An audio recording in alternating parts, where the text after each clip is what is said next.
हे friends, अस्सलाम वालेकुम। Recipe curries kitchen में एक मज़ेदार सी रेसिपी के साथ हाजिर हूँ, जिसे आप बनाएंगे तो बस उंगलियां चाटते रह जाएंगे। इतनी लजीज, इतने मज़ेदार। ये मज़ेदार सी रेसिपी के लिए क्या क्या चीज़ें शामिल की हैं और किस तरह से बनाया है, तो बिस्मिल्लाहिर्रहमानिर्रहीम।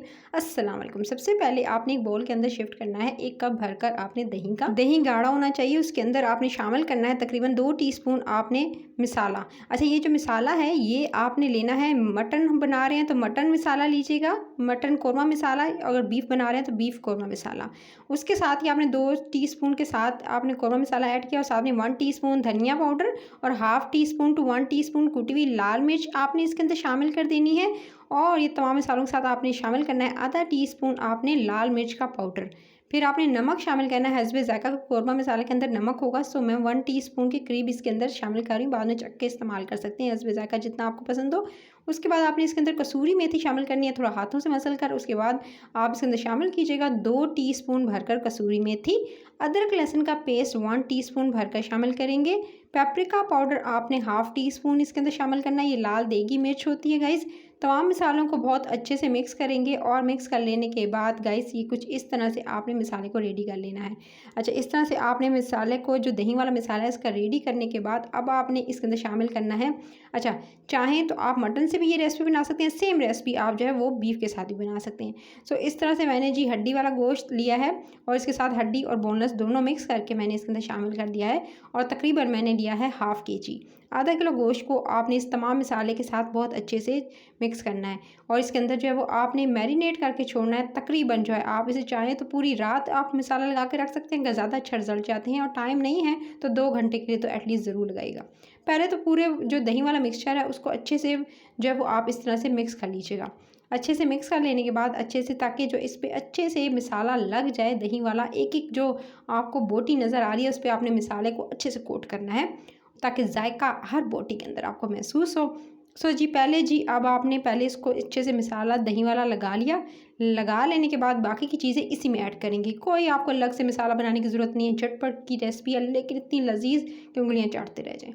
फिर आपने इसके अंदर शामिल करना है प्याज। अच्छा, इसी मसाले को मिक्स करके फिर आपने इसके अंदर प्याज शामिल करना है। एक बड़े साइज़ का प्याज लीजिएगा, उसको काट के आपने इसके अंदर शामिल कर देना है। फिर आपने इसके अंदर 2 अदद टमाटर लेने हैं। 2 अदद टमाटर बड़े साइज़ के थे, उसको काट के मैंने इसके अंदर शामिल कर दिया। टमाटरों को इसके अंदर शामिल करते ही फिर आपने इसके अंदर शामिल करना है बाकी की चीज़ों को। अच्छा, याद रहे कि आप जो टमाटर हैं उसको आप जो है वो छिलका उतार के भी इस्तेमाल कर सकते हैं। फिर आपने इसके अंदर शामिल करना है बटर। 2 चम्मच भरकर आप जो है घी या बटर शामिल कीजिएगा और साथ में आपने इसके अंदर शामिल करना है 1 टेबलस्पून भरकर ऑयल का।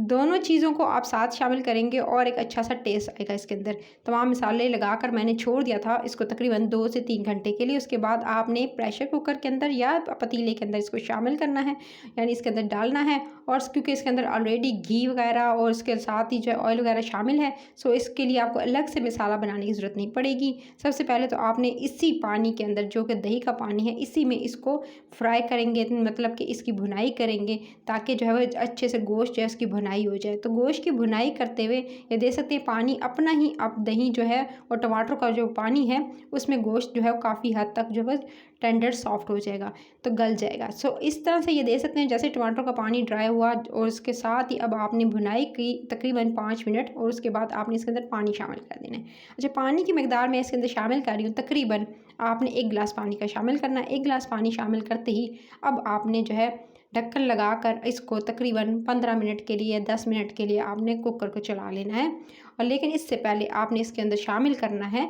दूध। अच्छा, दूध आधी प्याली दूध का इस्तेमाल करेंगे और इसके अंदर शामिल करेंगे। अच्छा, गाढ़ा ज़्यादा रखना चाहते हैं तो दूध जो है 1 प्याली से जो है वो 1 प्याली इस्तेमाल कीजिएगा, लेकिन अगर थोड़ा पतला शोरबा रखना चाहते हैं तो फिर आधी प्याली इस्तेमाल कीजिएगा। देख सकते हैं गाइस, तकरीबन मैंने 15 मिनट के बाद प्रेशर कुकर खोला और परफेक्ट जो मसाला हो चुका है रेडी। अब आप इसे चूल्हे से उतार लीजिएगा। बिल्कुल एकदम सॉफ्ट टेंडर हो चुका था गोश्त। और अब आपने इसको किसी भी सर्विंग डिश के अंदर निकाल लेना है और उसको फिर सर्व करना है। ऊपर से धनिया से गार्निशिंग करना चाहते हैं तो धनिया से गार्निशिंग कर लीजिएगा। बाकी तमाम मसाले, कसूरी मेथी से लेकर हर चीज़ इसके अंदर शामिल थी। तो ये मज़ेदार मज़ेदार सी डिफरेंट तरह की रेसिपी झट से बन जाने वाली, किचन में ज़्यादा देर खड़ा भी नहीं रहना पड़ेगा और आप इसको लजीज जो रेसिपी है इसको आप या तो आप नान के साथ या खमीरी रोटी के साथ एंजॉय कीजिएगा। और लाइक शेयर और चैनल रेसिपी करिए इसको सब्सक्राइब ज़रूर कर लीजिएगा मज़े मज़े की रेसिपीज़ के लिए, ताकि मज़े मज़े की रेसिपीज़ को आप एंजॉय कर सकें और बना सकें। तो गाइस आपने लाइक का बटन ज़रूर दबाना है जब इस रेसिपी को खुद ट्राई करेंगे, और फीडबैक भी देना है कमेंट्स बॉक्स में।